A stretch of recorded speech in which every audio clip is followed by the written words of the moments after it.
তুই যে বড় হয়ে গেছো এইটা খালি আমার চোখে পড়তেছে না, আর সকলের চোখে পড়তেছে। এমনিতেই তো আমার ছোট কাও সেটা কইলো, আবার ওইটা নিয়ে হাসি তামাশা করো। চাচা খেলা কইলে উল্টো দিকে মন নিচ্ছে। জয়নাল এক সাইজটা করবে যাই, এখন নিজেরা কেস খেয়ে যাচ্ছি। মানে আপনি তো গ্রামের চেয়ারম্যান, ত্রাণের চালটা আপনি সরাইতে পারেন, এটা আপনার অধিকার। হ্যাঁ, তোমাকে এমন দেখাচ্ছে কিসের জন্য? কি হয়েছে? শরীর খারাপ করেছে? তোমার ছেলে জয়নাল তো বীরের মতো কাজ করেছে। ও আল্লাহ, তাহলে পরে তো তোমার খুশি হওয়ার কথা, তুমি মন খারাপ করে আছো কিসের জন্য?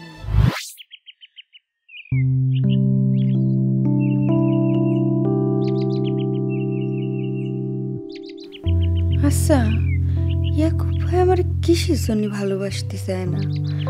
আমি তো কোনো দিকে দেখতে শুনতে খারাপ না, তাহলে পরে সে কিসের জন্য আমার ভালোবাসে না? নাখোশ করেই বা দেয় কিসের জন্যে?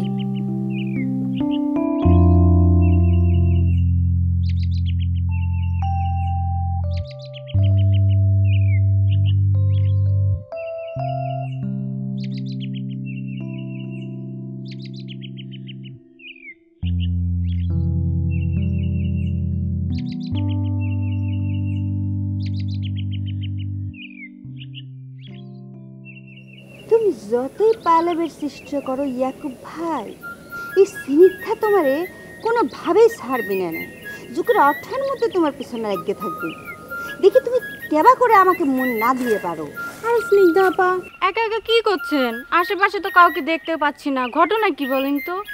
সে তো বুঝবার পারবে না রাদুরি, তুই তো ছোট আছিস, একটু বড় হ তখন ঠিকই বুঝবি। দেখিছো, সুযোগ পায় ঠিকই আমারে ছোট করে দিলে। আমি যে বড় হইতেছি এটা মনে হয় তোমার চোখেই পড়তেছে না। হ হ, তুই যে বড় হয়ে গেছো এইটা খালি আমার চোখে পড়তেছে না, আর সকলের চোখে পড়তেছে। এমনিতেই তো আমার ছোট কাও সেটা কইলো, আবার ওইটা নিয়ে হাসি তামাশা করো। আচ্ছা বাবা ঠিক আছে, তুই যেহেতু আর ছোট নাই বড় হয়ে গেছো, সেহেতু চাচাকে কয়া ভালো একটা পাত্র দেখে তারে কতে হবে তার হাতে তুলে দিতে। কি কয় সাদুরি? ধ্যাৎ স্নিগ্ধা আপু, তুমি না খুব খারাপ।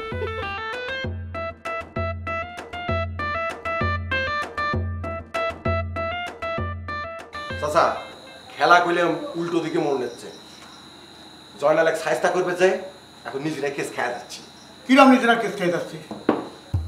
আর কবেন না, ওই রাজার দোকানে চা খেয়ে যাচ্ছিলাম, কিন্তু ওখানে জয়নাল বসে বসে আপনার নামে যে সমস্ত কথাবার্তা করছিল সেটা শুনলে মনে করেন যে যে কোনো মরা মানুষ খাড়া হয়ে আসবে। আমি চাচা আপনাকে এই কথা আগেই বলেছিলাম, তো জয়নালের যদি শাস্তা করা না যায় সে আপনার দিকে আঙ্গুল তুলবে। আজকে সেই কাজটাই হইল। হ্যাঁ, ওরে কাজটা কি হয়েছে, কি করেছে সেটা আমরা খুলে কবি তো, না খুলে বুঝবো কেন করি? সে কথা যদি আপনি শোনেন তাহলে ওই চেয়ারে বসে থাকতে পারবেন না, আপনার মাথা হিট হয়ে যাবে। মানে হয়েছে কি চাচা, মানে এমন একখান কথা কেবা করে আপনার সামনে কই, মানে বিবেকে বাড়তেছে। ওরে কইবেন না বলে লাইসেন্স কি যদি আমার কাছে হজর ছাড়া সেটা কবি তো আগে দিনা কবের পারবি, সে কোথায় আসিস কিছুর জন্য? চাচা জয়নাল আপনার চাল চলে পড়েছে। মানে আপনি তো গ্রামের চেয়ারম্যান, ত্রাণের চালটা আপনি সরাইতে পারেন, এটা আপনার অধিকার। হ্যাঁ হ্যাঁ চাচা, মানে ওটাকে কিন্তু খায়রুল ঠিকই করেছে। মানে এই যে ত্রাণের চাল সরকারি বরাদ্দ, এটা তো সরানোর একটা মৌলিক অধিকার করলাম আপনার আছে, এটা কিন্তু চুরির মধ্যে পড়ে না। তাই বলে জয়নালের মতো একখান সওয়াল সেইটাকে চোর কবি কেবা করি? কথা তো ঠিকই কয়েছে, ওর কত বড় কলজা। আপনার মতো সৎ যোগ্য চেয়ারম্যান এসে চোর ক্ষতি ভয় পায় না?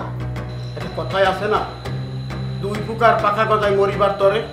ওই বদিরে সাল জয়নাল ওর কিন্তু মরম বাঙ্কা গজাইতেছে, মরার পাখা গজাইতেছে, ও কিন্তু উড়িয়ে বেড়াচ্ছে। বিজ্ঞান শুরু ঘুরে বেড়ায়, ও কিন্তু সাপের লাদে পা দিছে। ও সাপের লাদে পা দিছে, গুলজার চেয়ারম্যানের চরিত্র হরান চেষ্টা করতেছে। তোরা এখন যা, তোরা এখন যা, রাত চালানি কিছু খবর আনি, দিনের বেলা দেখা করিস।